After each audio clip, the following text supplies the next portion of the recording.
Natural disaster, isa yan sa mga bagay na pinakakinakatakutan ng isang van lifer na katulad ko.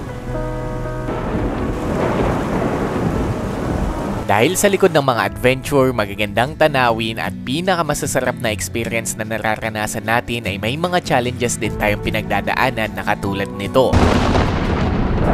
Kaya naman, sa bagong episode ng ginagawa natin na paninirahan sa loob ng van habang nag-iikot sa buong Pilipinas ay samahan nyo akong mag-explore sa mga mangyayari sa ilang araw na pananatili natin dito sa Alaminos, Pangasinan, babiyahe sa kung saan-saan hanggang sa makarating sa susunod nating mga destinasyon. Kung hindi nyo pa napanood yung mga nakaraang episode ay recommend na panoorin nyo muna upang maintindihan ninyo ang mga lugar na pinupuntahan natin dahil ang goal natin ay marating ang 82 province ng ating bansang Pilipinas gamit itong ating minivan. Kaya naman kung bago ka lang dito, pwede kang mag-subscribe para makita mo pa yung mas madami nating content. I ain't gonna be your good Prince Charming, knight in shining white. I ain't gonna be your little darling, no baby, I'm gonna be your dynamite.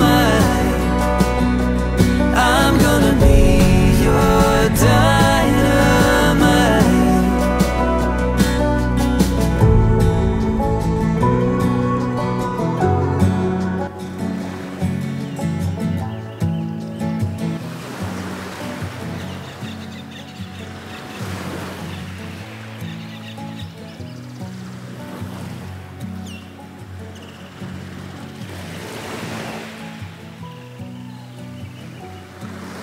Saktong isang linggo na mula nang nanirahan tayo sa loob ng ating van at ngayon ay aalis na tayo dito at pupunta sa La Union. Pero papakita ko muna gaano kaganda yung view natin dito sa umaga.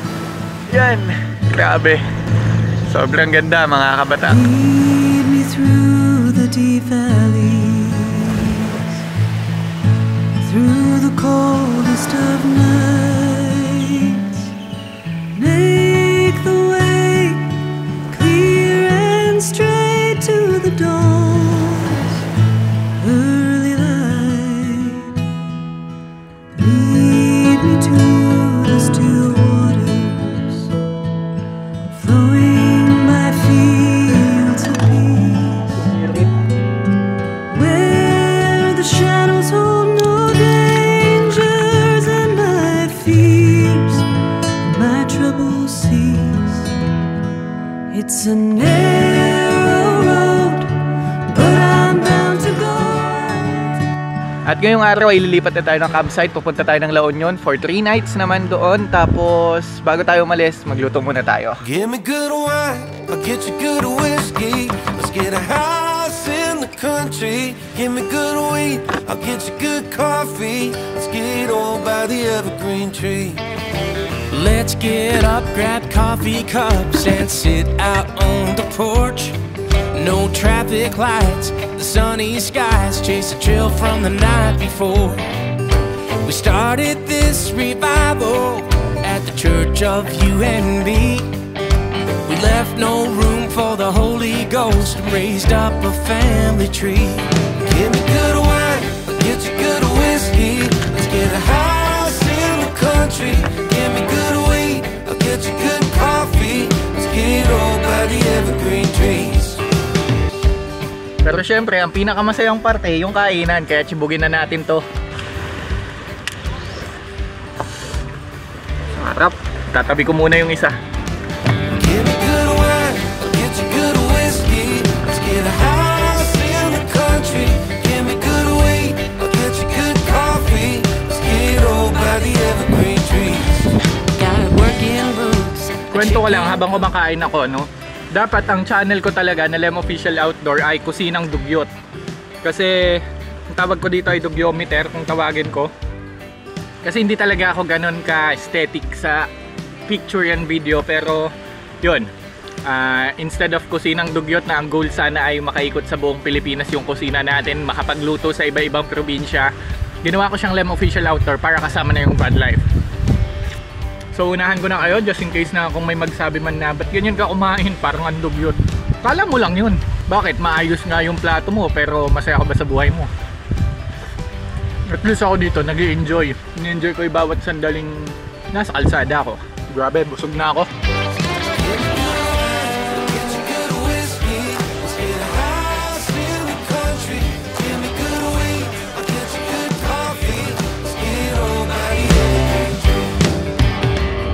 Alas 10 ng umaga ay para naman akong nasapian ng kasipagan dahil isipin nyo ba naman napalinis ako ng van?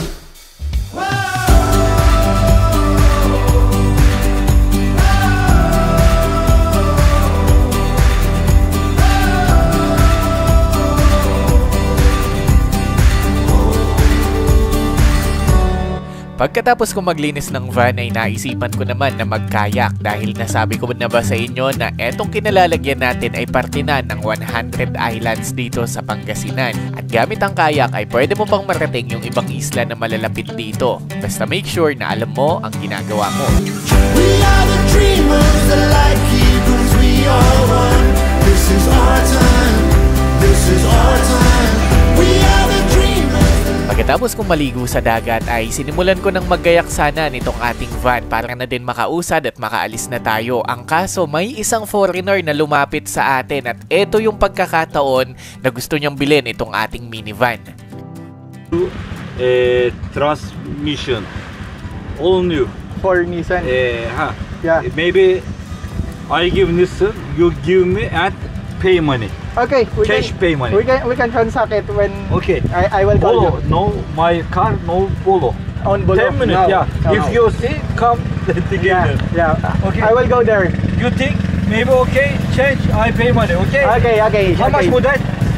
More that? Okay, yung mga tropa natin dito, gusto nilang bilhin si Vantot. You can see the inside. Actually, this one become bed when I So beautiful, yeah. It can be a bed. I can slide it until here and then put this one. So nice, so nice. Gusto nilang bilhin, guys. Are you Philippines? Yeah, I'm Filipino. City? Yeah, I'm live here actually. Here in Here? inside my van. Oh, so nice, Yeah. so nice, so beautiful. What's your job? I'm a content creator, social media personnel. Okay. Yeah. Are you Muslim? No, Christian. No. Okay. You want to buy it? You want to buy? If you want, I buy. How much? You know. Say. Oh, baka mapasubo ako, guys. How much will you offer? I don't know Philippine. How much? You know. Yeah. I will think about it. So yung mga Turkish na yun kanina, gusto nilang bilhin si Vantot kasi nagandahan sila sa itsura ni Vantot kahit makalat. Nagandahan sila especially sa kulay daw, tapos yung small car nga, tsaka yung itsura ng loob. So gusto nilang bilhin. Pero syempre, hindi natin ibibenta ang ating minivan na si Vantot kahit almost 2.5 pa ng presyo na nagastos ko dito yung offer sa akin, ay ayoko pa din siyang ibigay or i-let go kasi syempre pinaghirapan natin tong i-build, pinaghirapan natin tong gawin at gusto nating ma-experience yung ganitong klaseng lifestyle. Kaya naman, magpapatuloy na lang tayo sa ating biyahe. Madami ang nanghinayang dito nung na-post ko to sa other social media platform. Pero syempre tayo, ang gusto natin ay mag-enjoy at makapagpasaya din ng tao. Kaya naman, tuloy na tayo sa biyahe natin. Ayan, paalis na tayo dito sa Alaminos at papunta tayo ngayon ng La Union. Tatay, thank you Thank you sa pag-accommodate sa akin. Ayan. Si Tatay ang laging sasalubong sa inyo pagpunta nyo dito. So, napakabait niya ni Tatay Ray. Thank you po. Salamat. Thank you po, sir. Sa susunod po ulit, Tay. In the out of reach. We are the dreamers, the light keepers, we are one. This is our time, this is our time. We are the dreamers, the light keepers, we are one. This is our time, this is our time.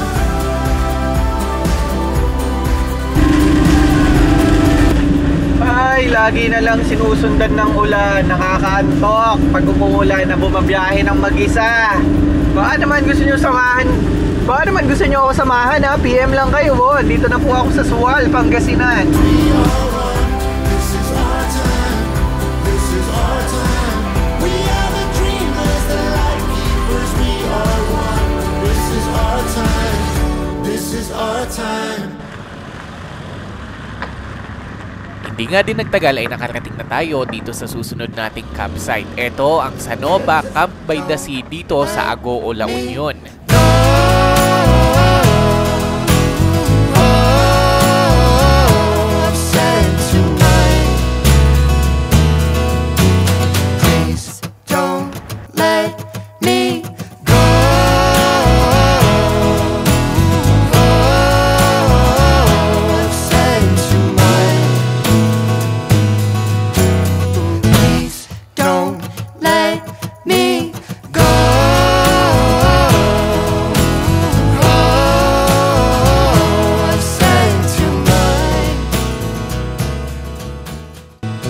nga siguro itong campsite na to sa pinaka-relaxing na lugar na napuntahan ko. Paano ba naman? Masosolo mo talaga ang pagpunta dito dahil kapag nag-book ka, isasara nila yung buong resort at kayo lang yung magka-camp na nandito. Walang magulo, walang maingay at lalong walang video okay na kapitbahay natin sa camping. O shoutout sa mga mahilig mag-video okay sa camping dyan. Punta kayo sa club, huwag sa camping.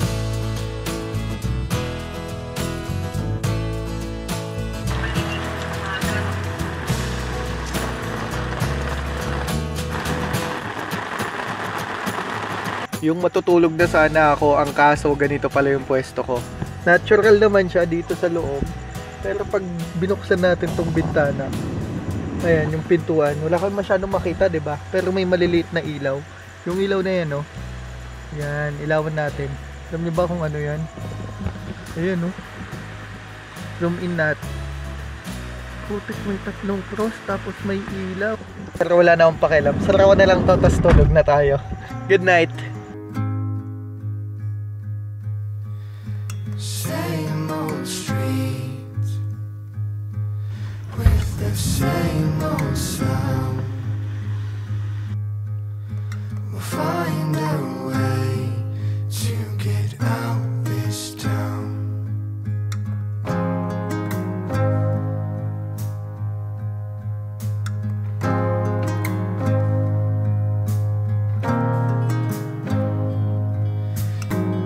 It's day 9 of living inside my van at sa totoo lang mga kabatak, medyo nakakapagod din talaga siya kasi everyday mong ginagawa yung mga ginagawa sa bahay, katulad ng paghuhugas ng plato, pagluluto, paglilinis ng sasakyan, tapos syempre minsan mag-video ka din dahil sa mga spot para sa inyo, pero okay lang din naman, nakakapagod lang din talaga. All you know is honey that you're faking. You don't know, you don't care. We're all having fun, bathing in the sun. We're all building castles, castles in the sun. We're having fun, we're having fun.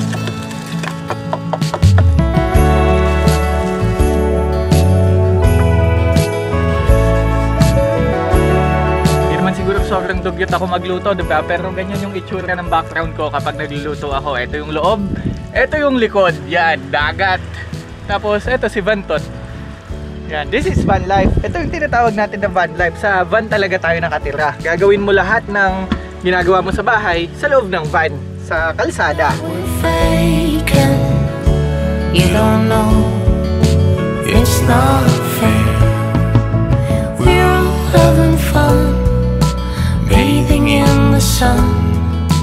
We're all building castles, castles in the sun. We're having fun, we're having fun.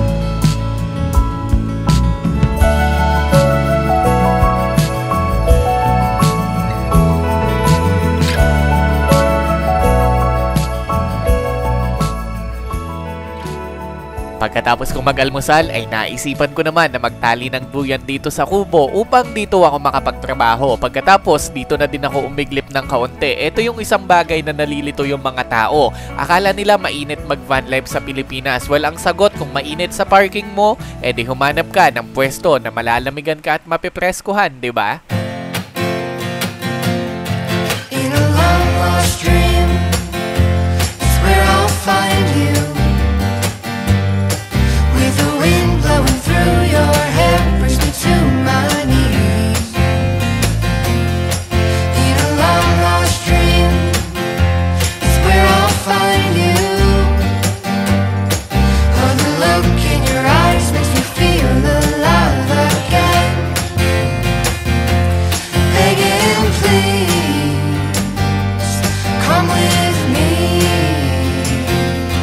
Begging, please, come with me. Dito sa Sanoba mga kabatak, hindi nawawala ang bonfire. Isa yan sa mga ipinagmamalaki nila. Kaya kahit mag-isa ako dito, nagsindi pa din sila ng bonfire para sa atin. At napagdesisyonan ko na dito tayo kakain sa bonfire ngayon. And there's no one else like you. In a long lost dream, it's where I'll find you. With the wind blowing through your hair, brings me to my knees.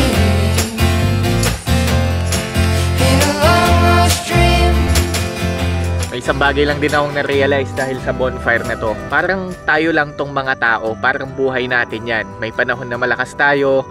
Oo, sabihin natin nakakapagbigay tayo ng liwanag, saya, motivation sa iba't ibang mga tao. Pero dadating yung panahon, hihina at hihina ka, mauubos yung lakas mo, mauubos yung apoy mo, mauubos yung motivation na ibinibigay mo sa iba.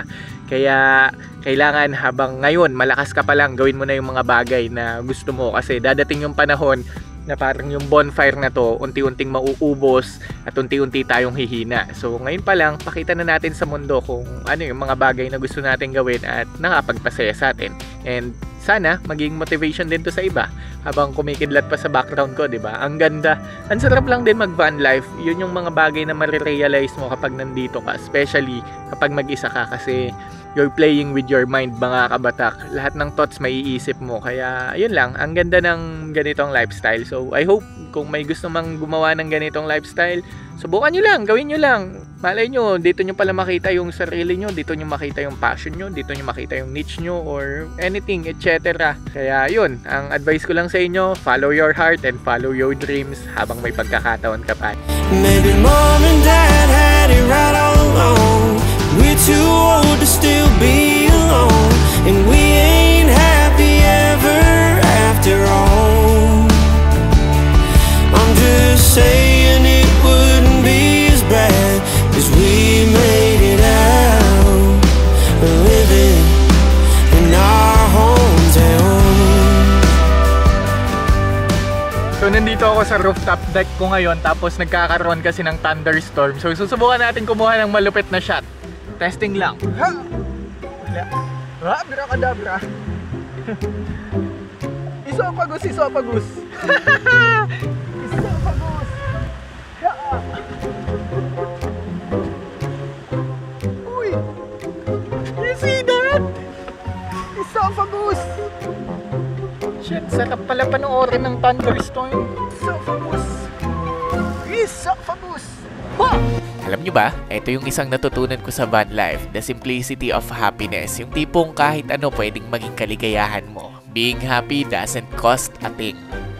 So it's night time mga kabatak at kailangan na naman nating matulog. So lang magpasalamat sa inyong lahat sa inyong pagsuporta. At isa sa mga natutunan ko ngayong araw siguro ay yung kahit madami ka ng experience, madami ka ng pinagdaanan, kahit gaano ka pa katanda, may mga bagay ka pa din talagang hindi alam na marirealize mo or matututunan mo along the way. Kaya pag may mga ganung pagkakataon, grab nyo lang yung pagkakataong matuto. Kasi ang buhay is a continuous journey and continuous learning. But anyways, yun lang at patayin ko yung ilaw. Maybe mom and dad had it right all along. We're too old to still be alone, and we ain't happy ever after all. You can hear ano.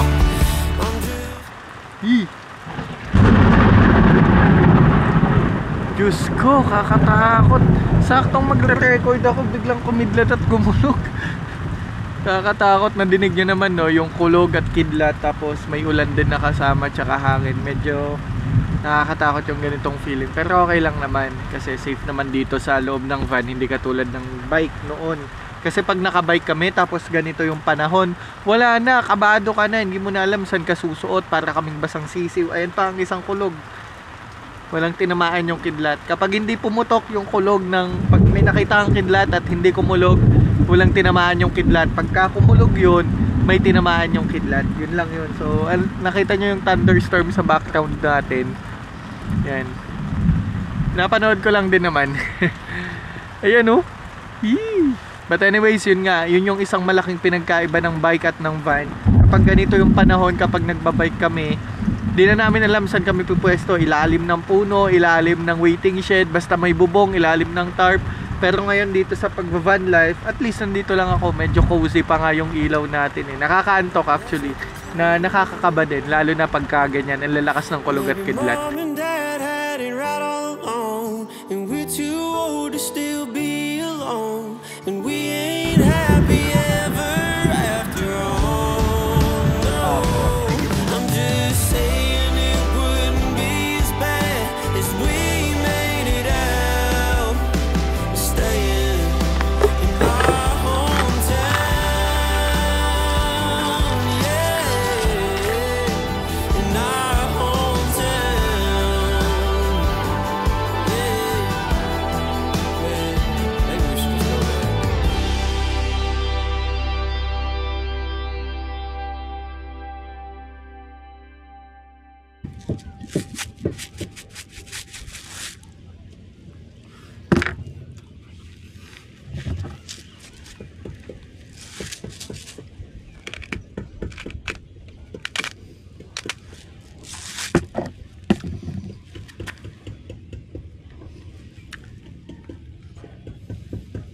Alam niyo ba kung bakit mas madalas ako mag-voiceover? Kasi minsan, tahimik lang talaga ako sa campsite. Kung ano yung mga naririnig nyo na yan, yan na yon. Kasi gusto ko, nai-enjoy ko yung tunog ng hangin, yung tunog ng alon sa dagat, tunog ng mga ibon. Ganun yung klaseng camping ang gusto ko. 3 araw pala akong nagstay sa lugar na to. Pagkatapos, ngayon ay aalis na tayo at lilipat na naman sa kabilang campsite. Pwede yata akong gumawa ng ASMR video dahil tignan nyo naman, puro tunog lang talaga ng kung anong ginagawa ko yung maririnig ninyo. Pero syempre, para hindi boring ang pagliligpit natin, lagyan natin ng konting sounds.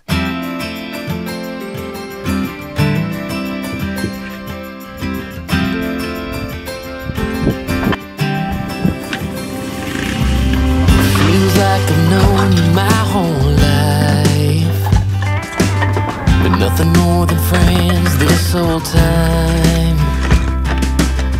Summertime skipping rocks so innocent. I never thought I'd ever hold your hand, but there's something in the sunset, feels different this time. There's a feeling, if you feel it, baby, I don't wanna hide. We don't gotta stay friends forever, we can cross that line together. Find love, baby, never say never. After all this time, I just wanna take a step in a new direction. I wanna tell you what I failed to mention. We can fly a couple of birds of a feather. We don't gotta stay friends forever.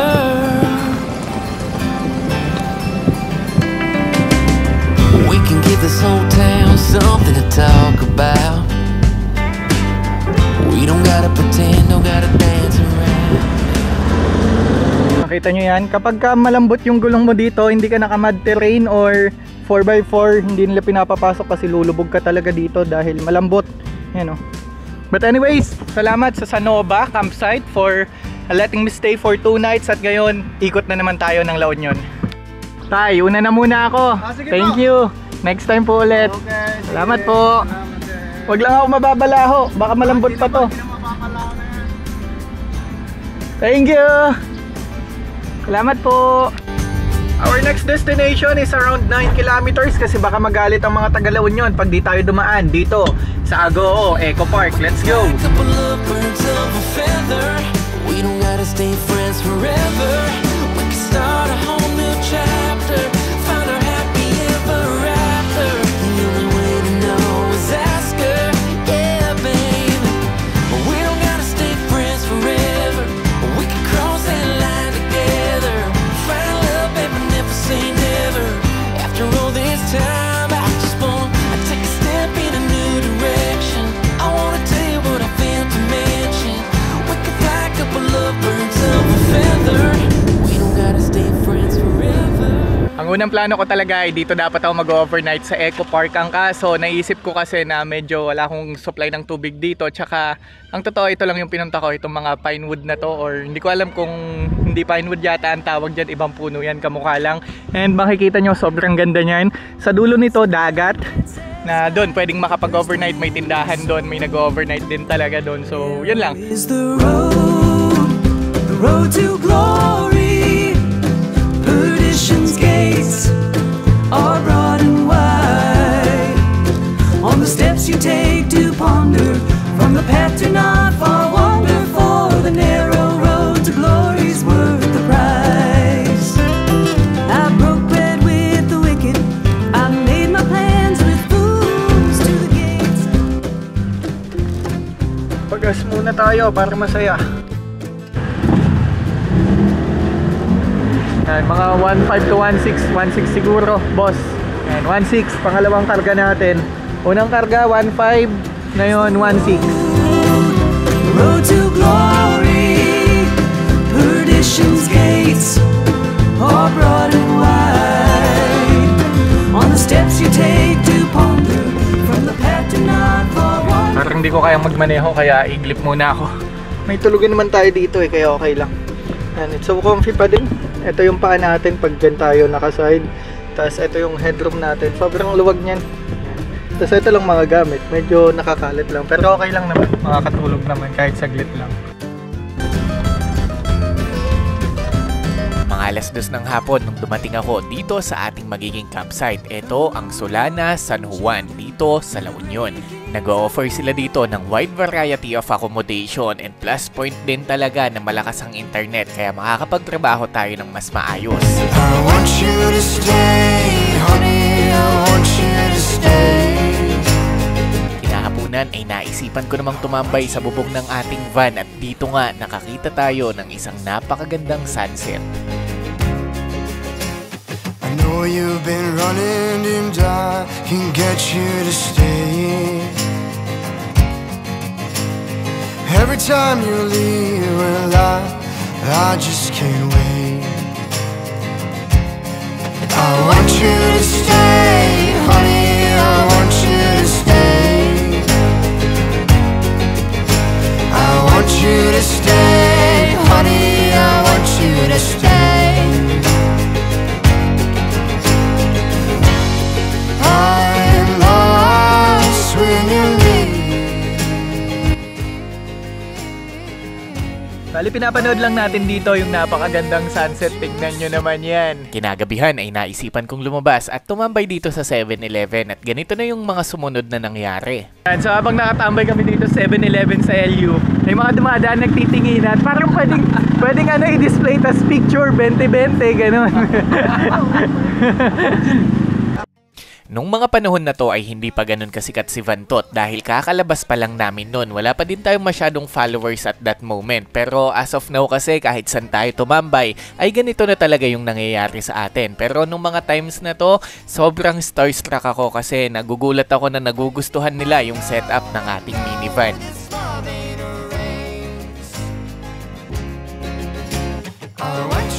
Kinabukasan ay sinubukan ko naman yung mga activities na ino-offer nila dito. At syempre, nauna na nga dyan ang surfing. Nothing gold can say we'll be old someday and waste our lives away. Waiting for life to get better. Hold or play, we are not okay. We'll waste our lives away. Waiting for life to get better. For life to get better. Life to get better. Yun, Kuy, thank you. Salamat sa napakagandang experience. Next time. Dala ka ng marami para turuan natin. Para marami tayong kaibigan. Sige. Ayan, pipin ko dito yung page nila, sir. Ayan, siya ang magtuturo sa inyo. Napakalupit. Ayan. Thank you. Thank you. Meron din palang ATV riding na ino-offer dito kaya syempre, sinubukan na din natin. Nothing gold can stay. We'll be old someday and waste our lives away. Waiting for life to get better. Hold or play, we are not okay. We'll waste our lives away. Waiting for life to get better. Ayan, may bagong accessories si Vantot. Parang bagay ang surfboard dito. Sinukat natin. At pakita ko sa inyo yung itsura niya. Ayan, bagay dito. Ang tawag daw dito ay longboard. Kung saan may shortboard kasing tinatawag yung pang pro. Yung nililigpit ni sir, sinukat din namin kasi naging interested ako eh. Ito yung mas maikse pang mga pro po. Ito ano sir? Yan, yung isa, yung nandun kay Vantot ngayon. Ito daw yung mga pang beginner. Sinukat lang namin ilagay. Baka sakaling makabili tayo soon. So pag-ipunan natin. Alam nyo, sa totoo lang, medyo hindi ko talaga alam paano tatapusin yung video na to kasi parang gusto ko sana isagad pa siya hanggang pagod pod kasi parang kulang pa, may something na nawawala pa, pero na-realize ko na at the end of the day, hindi naman ito palayuan ng biyahe. Ito ay paramihan ng naging karanasan at naging enjoyment habang ginagawa natin yung mga biyahe natin na to. Sa bawat kalsada, bawat sunset, sunrise, at bawat katahimikan na napupuntahan natin at na-experience natin ay nagpapaalala yun sa akin na hindi mo naman pala kailangang malaman lahat bago ka umalis. Kasi malalaman mo na yan along the way, 1 lesson per 1 kilometer. At kung may 100 kilometers ka per day, magkakaroon ka ng 100 lesson per day. Imaginein mo na lang yun. Gaano kadami yun kapag ka pinagdugtong-dugtong natin, diba? Bawat maliliit na aral, bawat small development, development natin sa sarili natin ay ang laki ng impact kapag nandito tayo sa van na natututo tayo kung paano dumiskarte, paano mabuhay, paano mag-enjoy at paano maging masaya habang nagiging malaya tayo. At isa lang siguro din yung advice ko, sobrang ganda ng mundo para manatili ka sa lamesa ng opisina mo. Try mo din mag-explore, chase sunrise, chase sunset, chase the moment habang bata ka pa. Sundin mo yung mga bagay na magpapasaya sa'yo dahil yan yung nagpapaalala sa atin na buhay pa tayo. We are still alive at may pagkakataon para gumawa ng adventure at bagong alaala at mga memorya.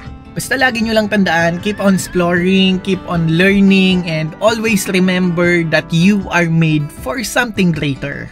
Maniwala ka lang sa sarili mo na kaya mong gawin yung mga bagay na gusto mo at sigurado ako magkikita tayo sa kalsada kapag sinunod mo na yung gusto ng puso mo. This is Lem Official Outdoor na nagsasabi na mabuhay ka sa paraang gusto mo. Salamat sa panonood. And I realize it's not so bad once I get out